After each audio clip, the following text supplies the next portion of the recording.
Hello guys, welcome back to another episode of me and Jane Z. Before we get into today's episode, as always, if you like the content that you see, please give this video a thumbs up and don't forget to hit the subscribe button so that you know when I upload any other videos, because I've got quite a lot of videos planned, not just for this week but for this month. So if you don't want to miss out, you need to be subscribed. Also, you can comment any of your thoughts down below or any topics you would like us to discuss in the future. The comment section is there for a reason, people. Like I said in the previous video, this is about starting conversations, so let's start a conversation. With all of that out of the way, let's get into today's episode.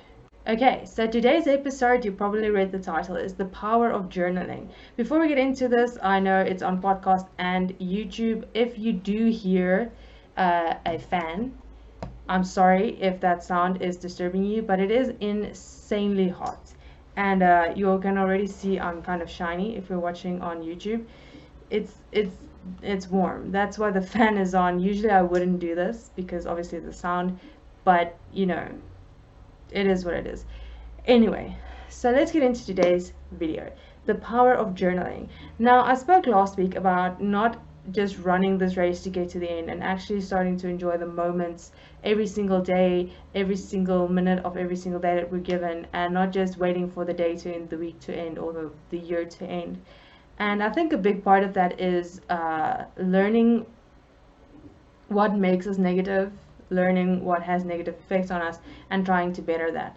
Now, I've spoken a lot about things like anxiety and depression on this channel as well, because it's a big issue, not only for Gen Z, but it is predominant in Gen Z. It's increased a lot with Gen Z. That's why I speak about it a lot.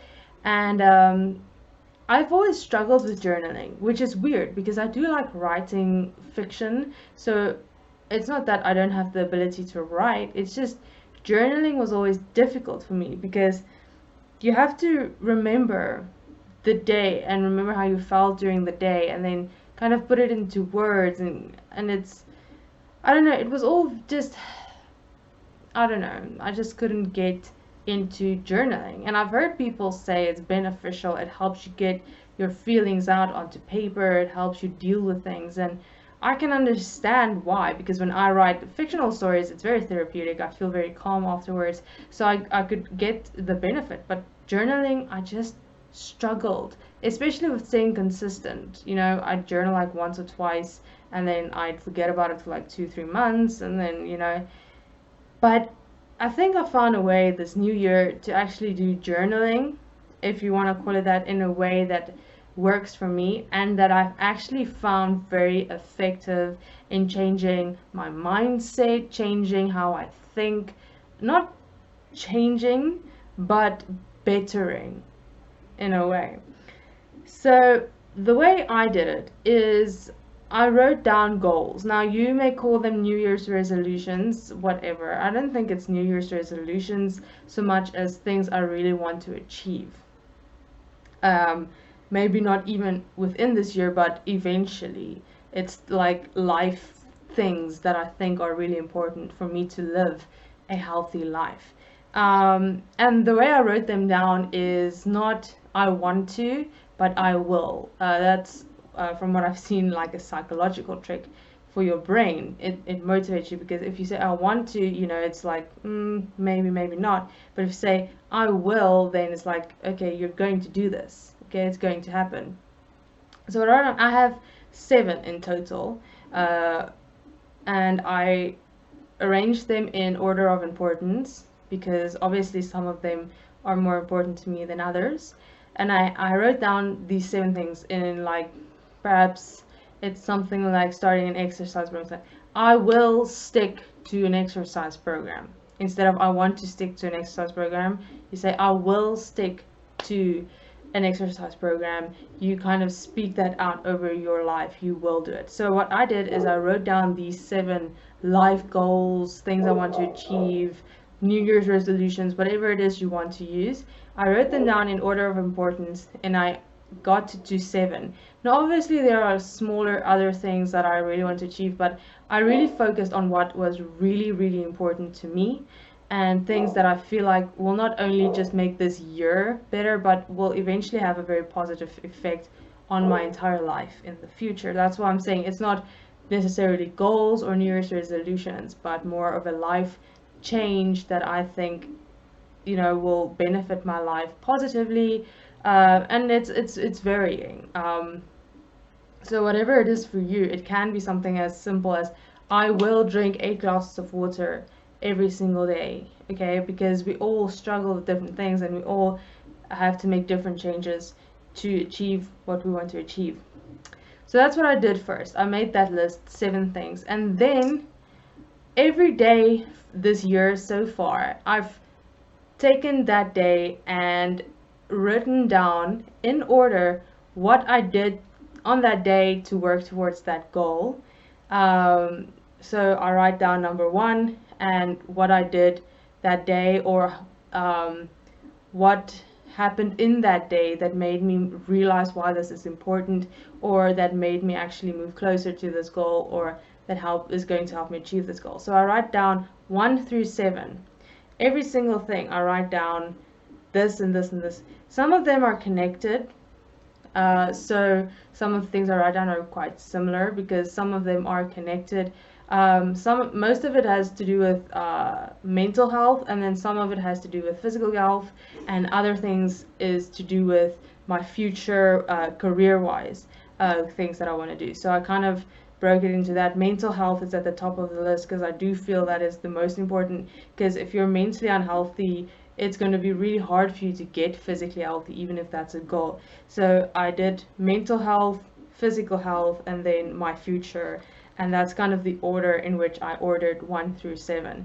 And what I do is I write down number 1, today, this and this and this, and it made me realize that, you know, and I think tonight I want to do and tomorrow I'm going to try to and just, you know, it's not necessarily how your day was and what, it's more like this is the goal that I have in mind, this is what happened today that may, you know, stop me from reaching the goal or is helping me reach the goal. Because if you can also notice what is stopping you from reaching that goal, you can change that, or you can work on that.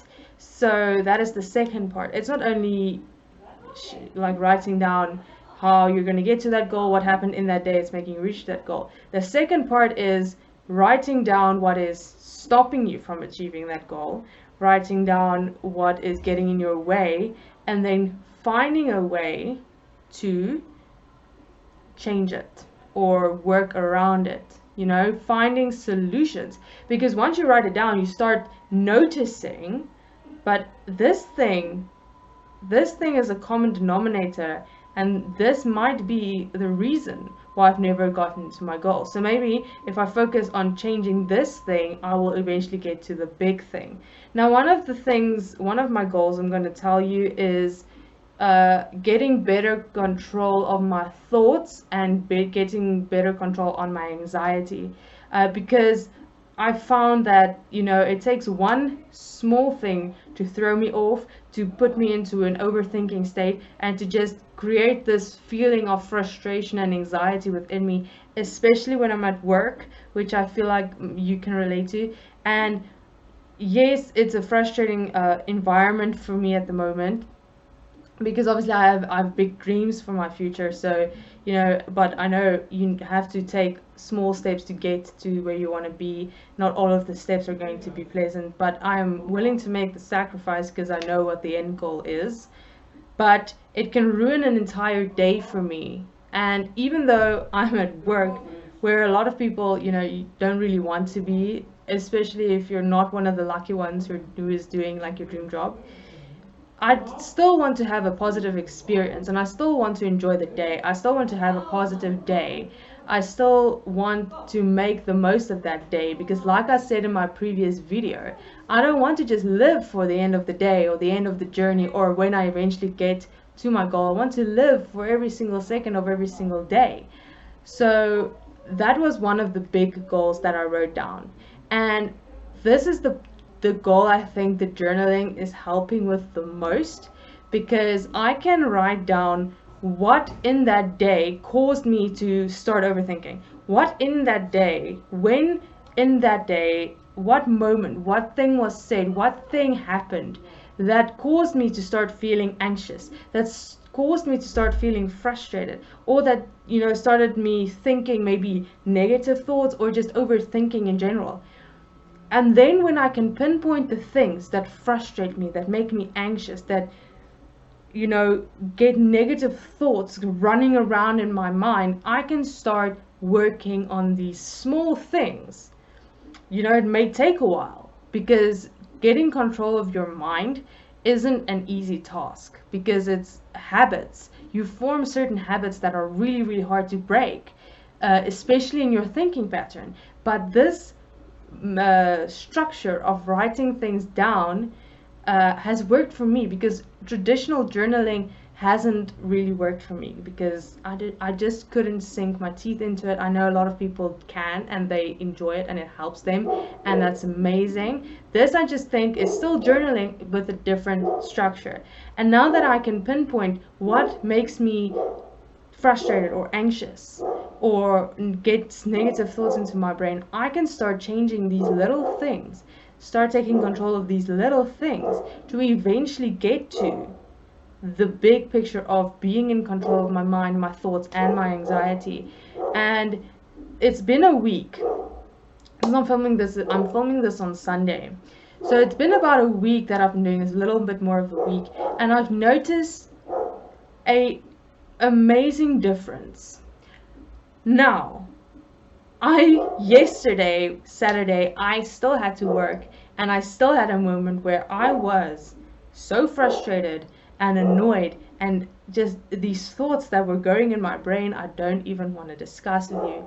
So I'm not saying this is the fix-all for everything, but what I'm saying is that I am noticing a difference in my own personal life and in my ability to control my thoughts.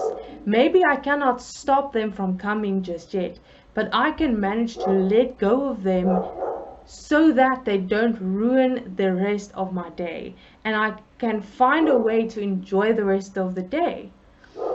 For example, at work, I either write stories or I take a book along that I can read during my lunch hour.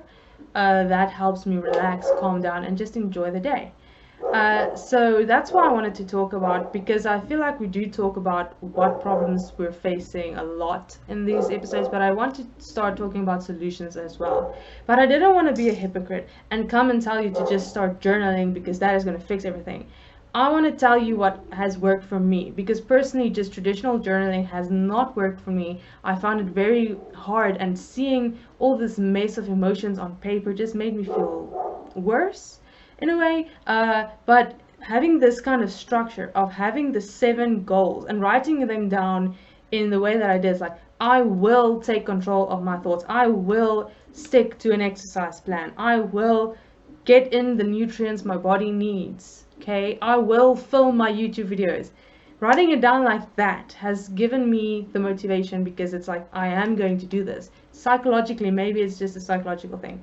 And then writing down every day for those 7 different things, because now you have sort of a topic to journal around for that day. How did that day influence that goal?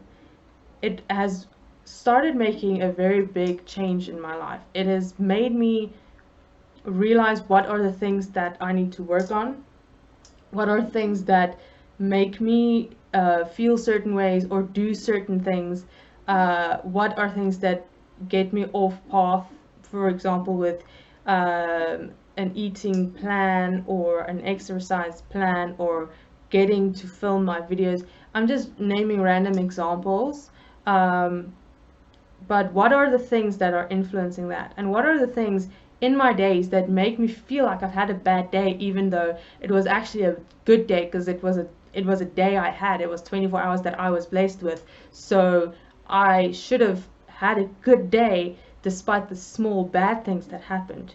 I don't need the small bad things to ruin an entire good day. And I feel like this structure of journaling has made a positive effect in my life, and I wanted to share it with you so that maybe you can try this if you perhaps struggle with traditional journaling and maybe it will work for you too. And just to end off with, once I'm done with the 7 goals, writing down what happened in that day that helped me get closer to that goal or that I find hinders me from reaching that goal, I also have an additional notes section where I write down maybe other things that I found during that day that bothered me or that happened that was good and positive that do not fit into the parameters of one of those goals. Sometimes it's a whole paragraph, sometimes it's like 2 or 3 bullet points, but that gets everything on paper in a way that I think is beneficial to me and my personality, because we all are different and we respond differently to different things. So I wanted to share this method with you because I feel like it's important that we don't just talk about the problems, but we also talk about the solutions. Because last week I spoke about not just rushing towards the end of the day or the end of the week, and I feel like this kind of builds on that and finding a way to enjoy every day and finding a way to reach your goals in this new year and not just come to the end of the year and see that none of your New Year's resolutions or goals have been achieved.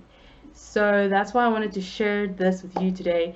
And I wanted to end off with a quote that I saw on TikTok. Credit where it's due. I can't remember who shared it on TikTok. I'm sorry, I was just scrolling and it came up. I didn't think to save it, but it was a quote. I don't know, and it said, "One tree can make a million matches, but one match can burn down an entire tree. So don't allow one single bad moment to burn down or ruin your entire day." And that's kind of just the message I want to leave with you, because that one small thing, do you really want to allow the power of taking away all the joy from that single day?